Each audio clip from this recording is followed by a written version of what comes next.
Halo teman-teman, apa kabar? Semoga dalam keadaan sehat selalu ya. Iya dong, semangat. Masya Allah, semangat sekali kamu. Iya. Oke kalau gitu, semoga teman-teman juga selalu semangat ya. Iya.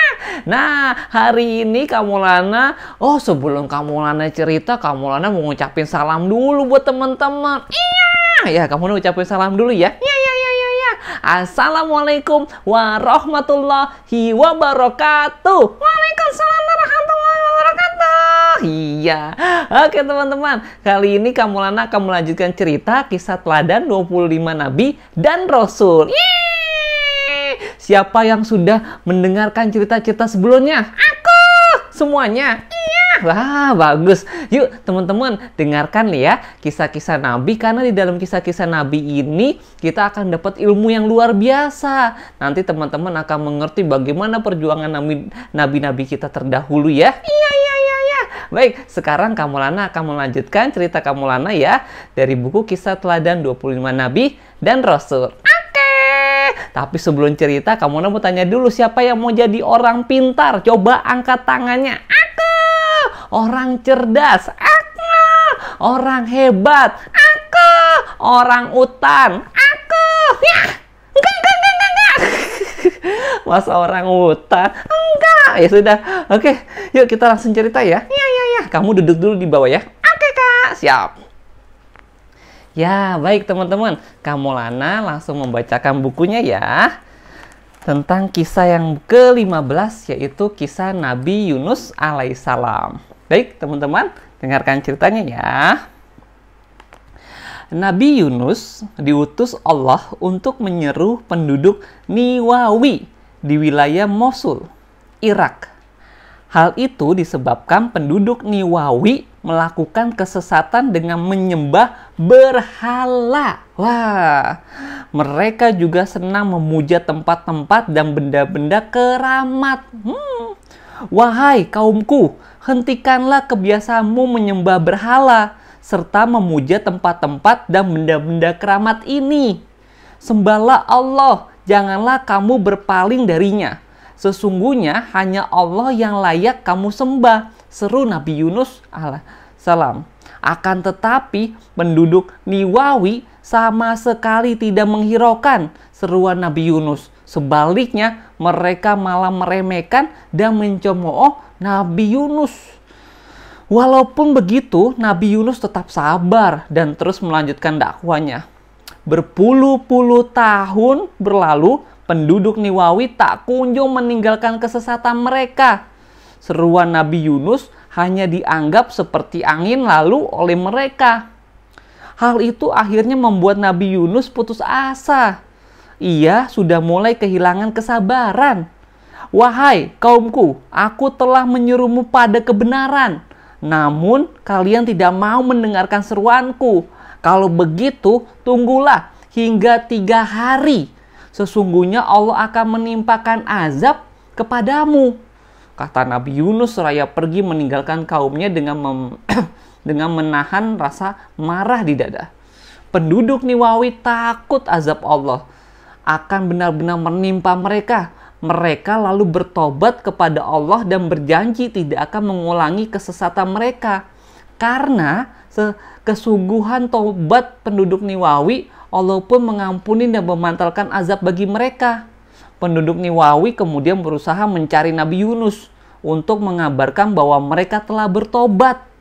Namun Nabi Yunus tidak berhasil ditemukan karena ia telah pergi jauh meninggalkan perkampungan mereka.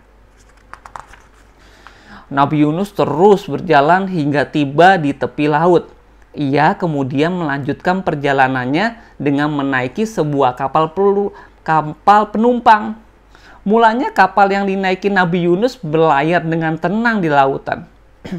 Namun langit yang tadinya terang mendadak berubah menjadi gelap. Angin berembus kencang, gelombang besar datang menerjang. Kapal berguncang dan mulai mengalami kebocoran.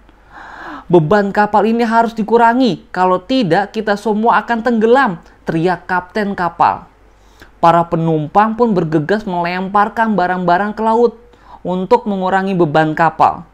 Namun, hal itu tidak cukup membuat kapal menjadi tenang. Padahal tidak ada lagi beban yang bisa dikeluarkan dari kapal. Wah, barang-barangnya sudah dikeluarkan semua, tapi tetap terjadi guncangan. Kalau begitu harus ada di antara kita yang mengorbankan diri dengan menceburuk ke laut agar penumpang lain bisa selamat, usul seorang penumpang.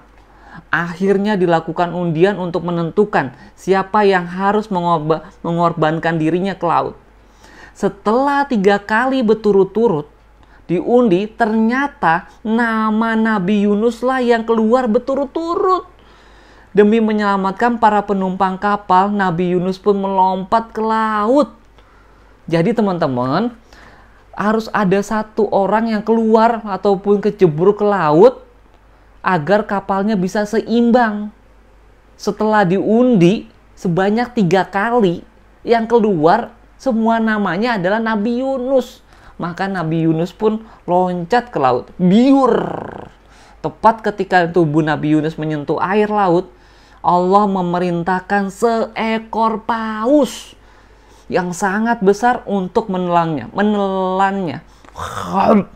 Wow. Paus itu kemudian berenang ke dalam lautan dengan membawa sosok Nabi Yunus di dalam perutnya. Di perut ikan paus, Nabi Yunus mengira bahwa dirinya sudah mati, sebab ia tidak bisa melihat apa-apa karena di sekelilingnya sangat gelap.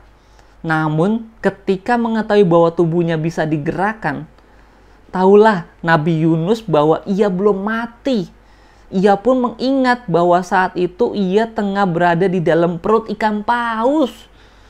Nabi Yunus sadar bahwa apa yang terjadi padanya merupakan teguran Allah karena telah meninggalkan umatnya dalam keadaan marah. Padahal sebagai Rasul seharusnya ia dapat lebih bersabar. Tugasnya hanyalah menyampaikan kebenaran.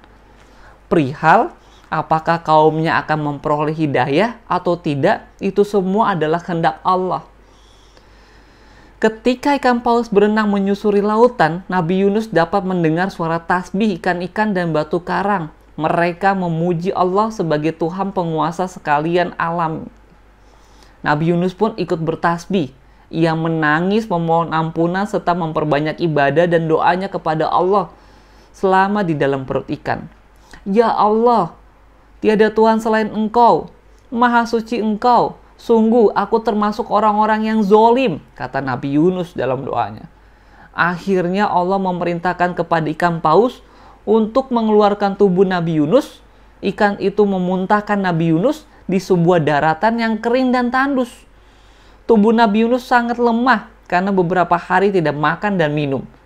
Allah kemudian menumbuhkan pohon yang memiliki buah seperti labu. Nabi Yunus memakan buah itu hingga tubuhnya terasa segar dan bertenaga kembali. Setelah tubuhnya sehat, Nabi Yunus kembali berdakwah. Ia menyuruh kepada orang-orang ke jalan kebenaran dengan penuh kesabaran. Lewat perantara dakwah Nabi Yunus, tidak kurang dari 100.000 orang akhirnya bertobat dan kembali menyembah Allah. Alhamdulillah, luar biasa ya teman-teman. Nabi Yunus diuji dengan kesabarannya. Nah teman-teman juga semua sama. Di saat ada amanah, kita harus jalankan dengan sabar. Jangan kabur ya, meninggalkan amanah tersebut ya, karena masih banyak orang-orang yang membutuhkan pertolongan kita. Baik, terima kasih teman-teman. Sampai jumpa di cerita Kamulana berikutnya ya, di kisah Nabi yang ke-16 di buku ini ya. Oke, sampai jumpa di lain kesempatan. Wassalamualaikum warahmatullahi wabarakatuh.